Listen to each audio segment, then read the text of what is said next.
आदिवासी मूलवासी जो लड़ाई लड़ रहा है ना, ये 2 साल और 1 साल में आए बहरूपियों, रंगा सियार, उनके कारण ये लड़ाई हो रहा है।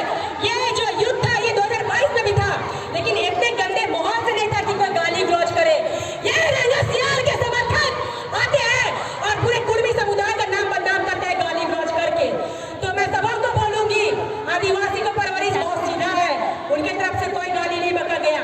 वो तो हमारे लैंग्वेज में भी है, कहाँ रे बहन, कहाँ रे भाई, कितना प्यार है। उनको कुर्मी बोल दिया, उसमें गुस्सा आ गया, हमको कोई बोलेगा कहाँ रे मुंडा है, हमसे खुश है कि मुंडा समाज का बेटी है, बिरसा मुंडा का बच्चा है और मदर मुंडा का बच्चा है, प्राउड से बोलेंगे कि हाँ मुंडा का बेटी है। तो इन लोगों को कुर्मी नहीं बोले, इन लोगों का नाम से कुछ नाम से नहीं बोले तो क्या बोले? अगर आदिवासी समाज की लड़ाई आदिवासी बेटी नहीं लड़ेंगे तो तुम लोग लड़ देगा, मेरा लड़ाई आप लोग लड़ दीजिएगा। आदिवासी समाज की बेटी बहन लड़बा तो इनके कान पर परी लाए के लाए कभी मुड़ी और पूरी बोली ओकरे में छलगला झल बनाए के नहीं बने। तो मैं उनको बोलूंगी, दादा सुदेश महतो दादा, आपसे निवेदन है, जयराम भाई आपसे भी निवेदन है, देखिए महतो समाज में बहुत बुद्धिजीवी लोग हैं, लेकिन वो